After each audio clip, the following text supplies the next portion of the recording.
Hey friends, welcome back to the shop. If you've been a long-time follower of the channel, you know that I am an audiophile and I love really good high-quality music. And this episode is actually taking care of our latest car to the fleet, this beautiful 2004 Lincoln Town Car Limited. Now, the special thing about this is why I wanted it. Two things. One, brings back some nostalgic memories of my granddad when I was a little lad riding with him. But also, this one is definitely a little on the rare side because there were only 664 of these limited trims actually made. And when I bought this, it had a Sony aftermarket head unit already installed by the prior owner. However, shortly after I bought it, the Bluetooth function just died, and you got to have Bluetooth function these days. So I picked up this Alpine ILX-W670, and when this head unit actually came out, it was one of the best head units on the market. It's been a couple of years now, and Alpine just released their latest version of that has wireless Android Auto and wireless Apple CarPlay. However, it's $200 difference. So being as cheap and basic as I am, when I can be, I figured why not just use a $4 cable instead of spending the additional $200. And there's not a whole lot out there on this head unit in regards to the playability and installation of it and what it looks like when it's done. So hoping to be able to knock that out in this episode. There are quite a few episodes on the Town Car head unit upgrade, so we're going to just kind of tie into some of those and point out maybe some things that you may run into with your Town Car or installing this particular head unit. So let's get started.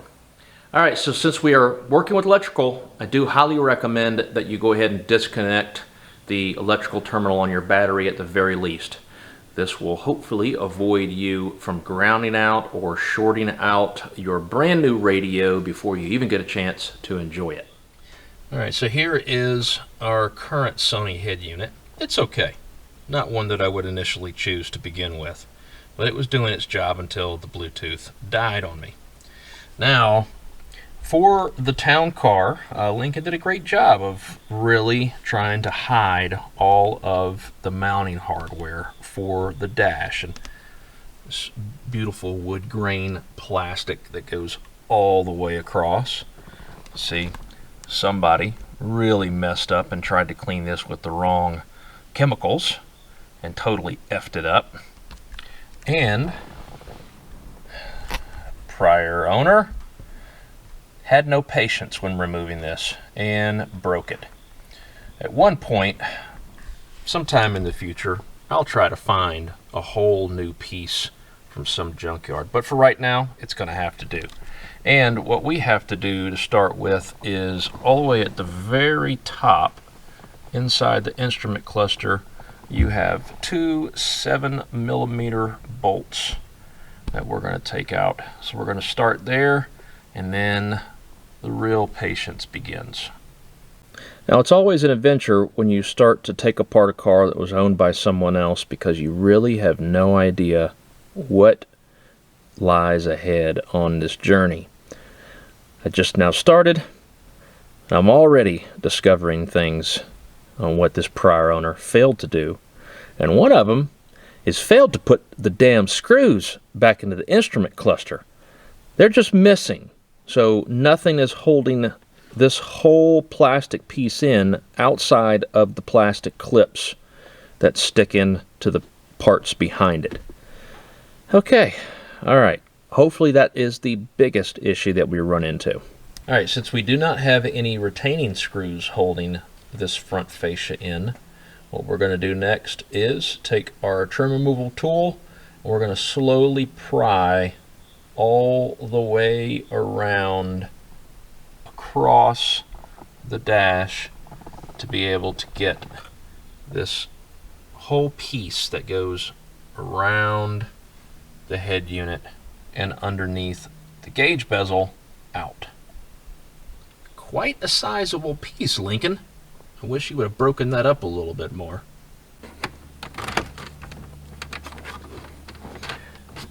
Now just use your patience. If you're working on this car like I am, it's old.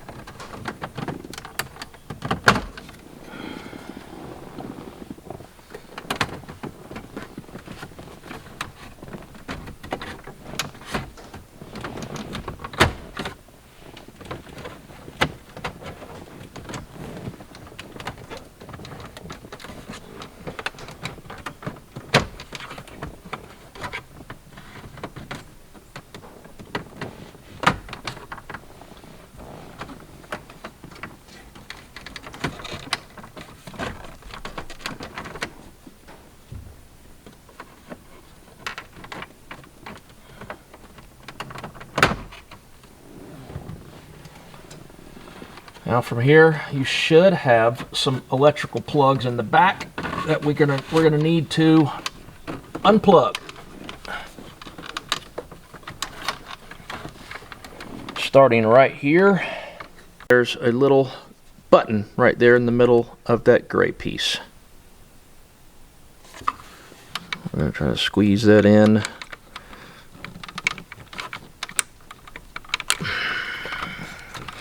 Have fat fingers, it does not help. Alright, let's talk about these electrical connections for each of the different functions or features on the dash. Lincoln must have had engineers with the tiniest of fingers in order to create these things, and they did it also to piss everybody else off. So you have a little bitty tab right there, right in front of my thumb. Same for this one. Turn it around. You have a small tiny tab there. And then on this one, you have one that is flat. It's underneath this arch. It's very difficult for you to get your hands up underneath and push because it's sticking in like this. So yeah, it takes quite a bit of patience and wrangling of pulling out the dash piece. Alright, once you have that, make sure you do drop your steering wheel. That'll give you the clearance that you need to pull the trim piece out. Now we have 2 more 7mm here. You have more 7mm here and here that we have to pull out to remove that head unit and the clock. And I think actually once we pull the top 2 off, there may be 2 more 7mm up at the top of the head unit that we have to remove. Alright, just like I thought, there's 2 more 7mm screws all the way down inside there that we got to get out. Okay, now that we've got all of our 7mm screws out, now the real adventure begins of seeing what kind of wiring the previous owner did. Did they do it correctly? Or did they just do it half-ass? Let's get a closer look. Alright, if you were in the camp of half-ass, you are partially correct. Some things were done correctly, some things were not. So let's show you the things that were not. Here's your reverse wire right here, running to a speaker wire, which then runs to the remote wire on the 9-wire bundle that he's using. I'm glad he used the speed wire. That certainly makes it easy. Next thing, he's got power wire into a power wire. Why do we have zip strips holding it all together? I have no earthly idea. Then these things. These things are notorious for having bad connections, so don't tie into other wires with these. Just do it correctly so you won't have any issues. This is just not good. So do it correctly, folks. in the effort to keep the wiring clean, we're going to bundle up all the wires that we're not using. Since the prior owner put in the speed wire, then we don't need any of the speaker leads, and we do not need a power antenna for this particular car. And for our other harness, we're going to tie up everything except for the steering wheel ground, the steering wheel 1, the front out for the RCAs, and the subwoofer out for the RCAs.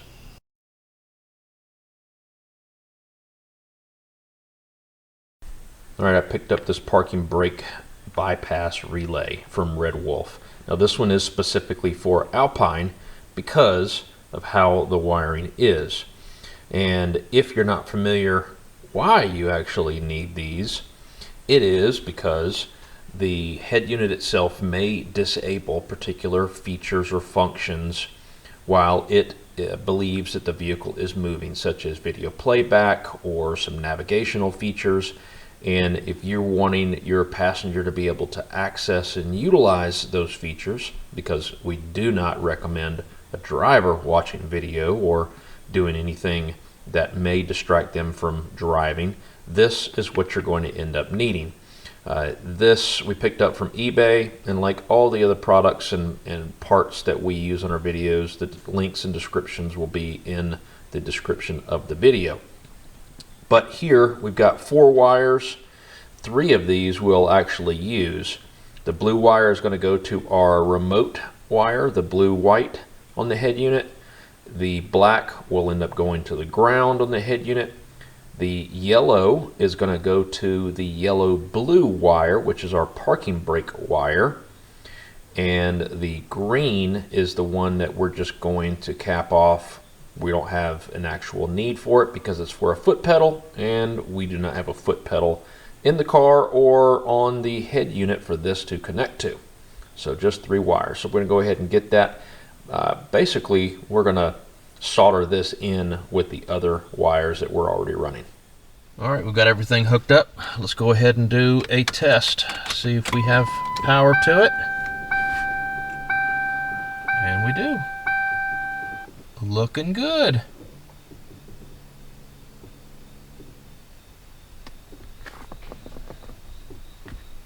Very nice.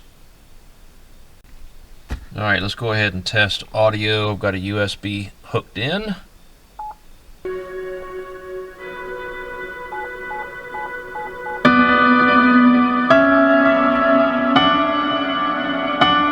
Okay, that's good.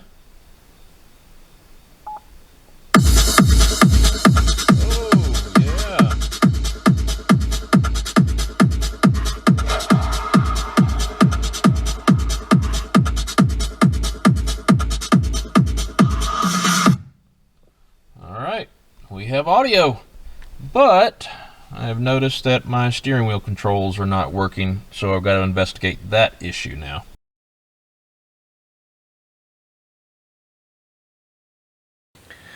Well, damn, shit happens, especially in this shop. The mic wire that I had zip tied underneath the dash actually was a little too close to the steering knuckle. So here, while I'm trying to maneuver it in the shop, it basically ripped the mic wire in half. Thankfully, I was able to find this universal one with the correct size millimeter plug off of Amazon. So we're behind a day or 2 thanks to this. It never goes smoothly, but we're going to jump back and finish this thing up now. All right, now that we've got everything connected, let's go ahead and do a recap of the wiring. So, red power, yellow power to each respected colors there in your harness. You have your grounds. You're going to do your steering wheel ground as well as your Alpine ground and your parking brake bypass ground. Then your remote wire, blue and white, plus the parking bypass remote wire connected together. Then on our other harness, we have our steering wheel 1 and steering wheel 2 connected together. That's going to go into your violet wire on the main harness. What I did learn through this is normally I'm using the Maestros for the steering wheel connections, but in 2024 Alpine actually changed some of their communication standards, and you necessarily don't need those. You don't need a Maestro, you don't need a pack. You can simply just use these, connect it up, and then you're going to program the steering wheel controls in the setup menu. So really cool. All right, then we have our RCAs. We've got our front channel, rear channel, and subwoofer amps for RCAs.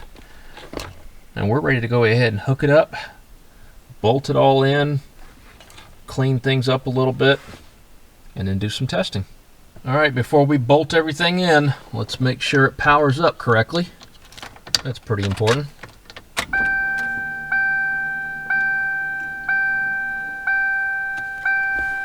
That's a good sign. Okay. All right, we're good. Now we're going to go ahead and get it all bolted back in. All right, everything but the trim is in, and man, this thing blows away the old Sony that was in here. Just a couple of short tracks.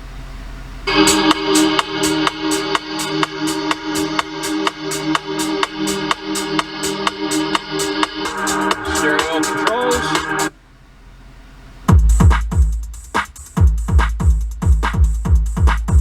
Steering wheel controls.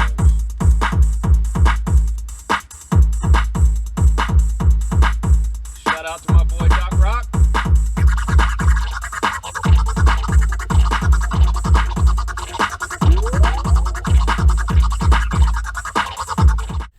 All right, that wraps up another audio upgrade episode. I drove the town car to work today to test everything out, and it was so good having great quality music for that commute to work and back home. Makes everything just so much nicer. So if this episode was helpful to you, be sure to smash that like button. We certainly do appreciate you following along in the journey with all the projects and all the questionable decisions that we make. And until next episode, take care, stay safe. We look forward to seeing you then. Bye.